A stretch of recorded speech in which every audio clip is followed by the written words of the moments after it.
And welcome back to a new video. Again, working on the Jeep Liberty. This is an all-2 Jeep Liberty. So I noticed that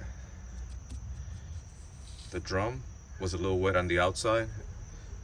The rim is wet in the inside, and the shield here underneath the fender is wet too. And when I smell the oil, turns out that it's gear oil, so it's differential oil.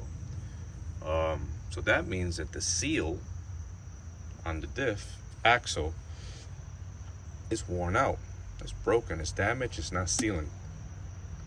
So since I'm gonna do the rear brakes anyway, I'm gonna work and replace the shock. The first thing we're gonna do, after removing the wheel and jacking it up and placing it in a safe manner so I can work underneath, I'm gonna take that cover off the diff, get all the oil out. I'm gonna take the drums out, and then I'm gonna push the axles in and remove. There's a key on both axles, and I'll show you right in there that holds the axle in place, locks the axle in place so it doesn't come out. Once I take that out, then I replace the seal. I got the seals. I got brand new seals.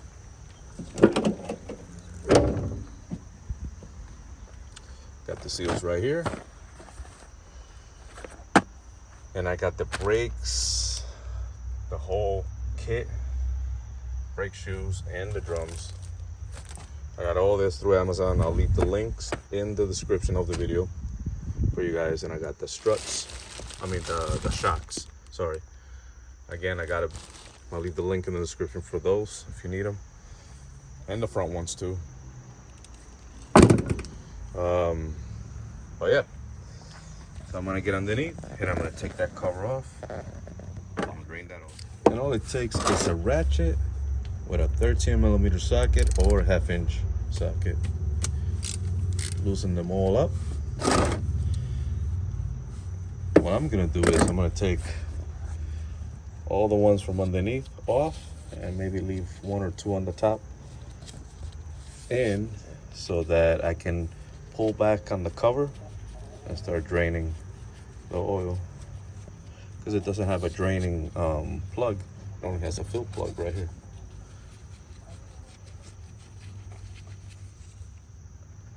Okay, so I remove all the bolts except for one. Now I'm gonna go ahead and put a screwdriver here and try to open a gap between the cover and the diff so the oil starts coming down. So at this point, guys, you gotta make sure you have this container lined up so you don't make a mess. I'm gonna go ahead and do that. Something like this.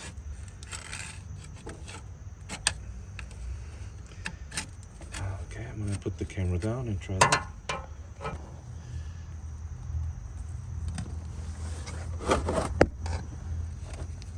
See what I mean? There you go. I remember doing this oil a couple of years ago. Replaced the cover because it was all rusty. And in order to replace the cover, you got to drain the oil, put new oil in, and all that good stuff.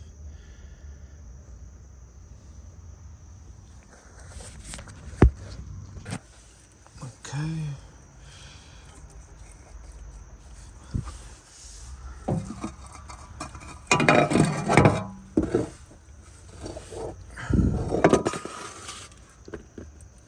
It is. There's the cover. We're gonna need a new gasket or some silicone to seal it. Now we gotta let this drain a little bit. All right, while that's draining, let's go ahead and remove the drum. Now these drums, I've had them removed already, so usually you gotta, if they get stuck, you gotta maybe clean this up, put some penetrant fluid in it, oil, or bang on it till eventually they come out. This one should come out easy. I already got them pretty loose. But I'm gonna use both hands and I'm just gonna pull it out. Just like that, it's out. But as you can see, it's all wet and nasty in here. Um, we're gonna go ahead and replace all this and clean all this, but in order to remove the axle shaft, I think I have to push it in so that the keeper, I can see the keeper, and then I'll be able to remove the keeper with a magnet. Let me see if I push this in.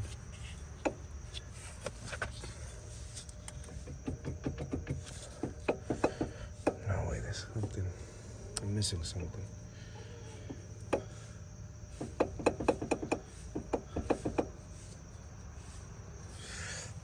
Let me see. I'll figure it out and I'll tell you guys. All right, so underneath here, what I gotta do is remove this bolt right here. This bolt right here, because that holds this pin. And I gotta get the pin out, and that's gonna give us the room we need. Let me go ahead and take this off, and then I'm gonna turn the wheels to get this two lined up. And then I'll show you how I remove the pin. I forgot that's the step I gotta take. This off, and the pin, and then the shafts will be able to unlock.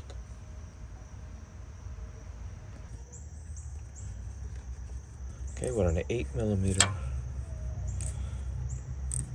wrench, you can remove that bolt that is keeping the pin in place. Remove the bolt, then I'll show you how to remove the pin. Okay guys, I got the bolt out. It's a pretty long bolt, as you can see. It goes all the way through the pin. Don't lose that. Put it somewhere where you're not gonna lose it. And now I'm gonna go inside the truck, remove it from parking, put on neutral, and I should be able to turn the drive shaft. That's gonna turn this whole piece out. Because if I turn the wheel, look, I'm gonna turn one of the wheels from right here. This is what it does.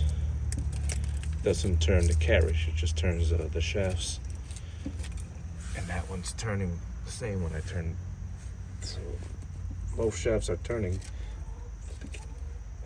This part is not turning. So I need to turn the drive shaft for that. I'm gonna see if I can turn the drive shaft right from underneath here. And yep, that's turning, which that's what we want.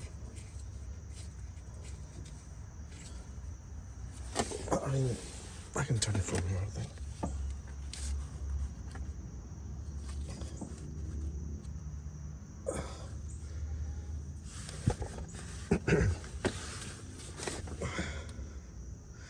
If you do this, just be very careful not to pinch your finger.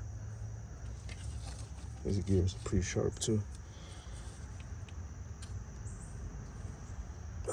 Okay, let me see something. So this pin only has one. Okay, so look, I'm gonna push up on it and it moves. Okay, so we gotta just get it out of the way. I'm gonna figure out what's a good position, because obviously it's not gonna come out the top this way. So maybe I have to get on an angle so I can completely remove it. Maybe bring it back down.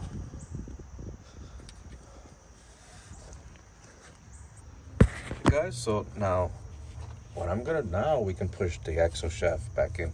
So that's the axle shaft that we're gonna push in. Once we push it in, it's gonna expose the little keeper.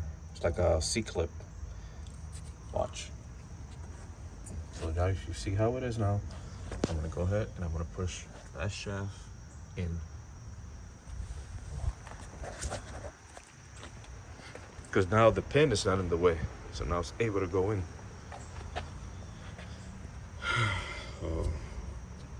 See, it went in more.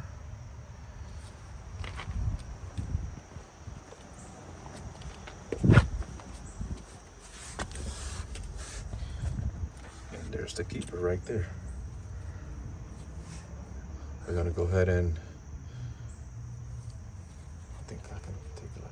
I don't know, I got a magnet. I'm gonna grab a magnet, try to get it out. All right, got the magnet, guys. Let me see what it does now.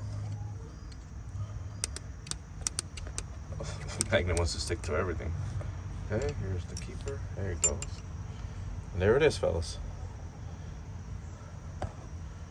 That's the keeper. Let's see. That's how it looks. So now we should be able to remove the shaft, no problem.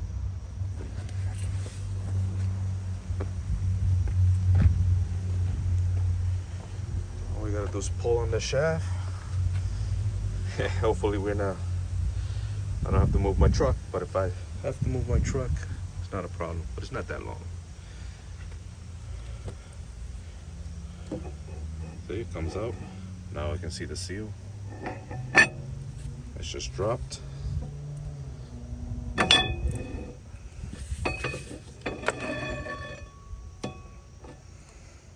And there it is. This is where the keeper was holding the shaft in place.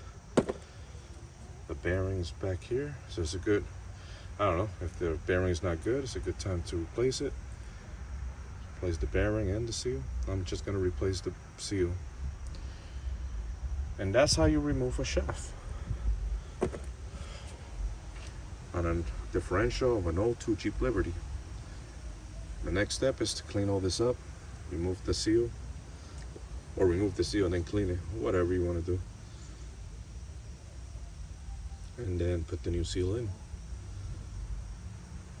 But I think I'm gonna clean all this with some brake cleaner and start taking stuff apart. This piece was missing a wire that broke off from here. See? Like the parking brake adjustment. It goes here as a cable. It goes through here. And I think it gets attached to this because this is the adjuster. But it's a good idea to take pictures before you disassemble any drum brakes, because there is a lot of parts.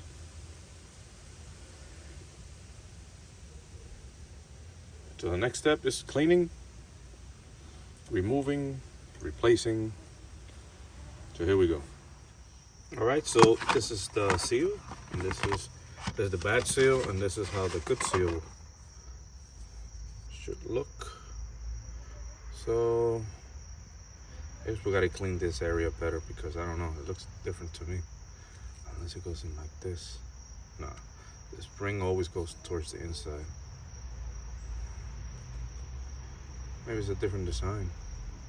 But we'll try to remove that. And the way we're gonna remove that without a special tool, we're gonna try, see, this is where it's ripped. You see where it's ripped? Right there. See? Let's try to pry it out. See what it does. Anyway, I'm gonna clean this area just a little bit with a wire brush. I'm gonna clean that first. So I cleaned it, and I'm prying this one out, but you know, to be honest, guys, it doesn't look like the new seal at all. I think I bought the wrong one, or they sent me the wrong one. It said it was for a Jeep Liberty of this year, for the rear, so I want to take this one out completely, see what it does. Yeah, I don't have my seal puller, so this is all I got. Okay, so it does have a lip. Okay. See how it has a lip? Yeah, it is a.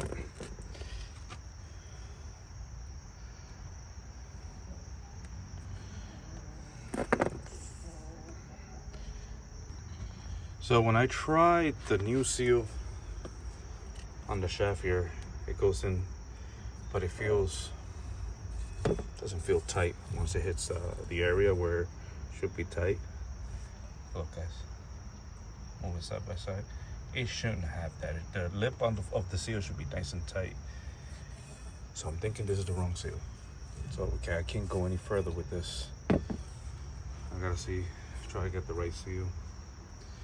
But that's how you take it out. That's how it is. That's how simple it is. And the next one, well, once I get the right one, I'll show you how to put it in. But all you want to do is just put it in and tap nice and easy on the side, or get a socket that is the outside diameter of the seal. Just hit the socket. It goes right in. It's very simple. Alright guys, so I think I got the right seal now. This I got from Advance Auto. And that is the part number. It's not gonna look the same. These are like $127 a pair, and they didn't have them in stock in the dealer near me, the Chrysler dealer. So I decided just to go with this. I paid like maybe I think they were $5 each, something like that. Very cheap. I wanted to have the original stuff, but they didn't have it in stock. Plus, it was pretty expensive. I'm not gonna lie, that was crazy. These probably gonna work just fine. So the next step is to clean the area. You want to clean the area up real good.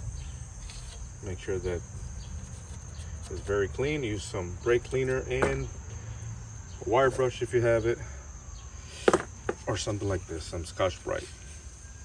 I'm gonna go ahead and clean that up and get it ready for the seal.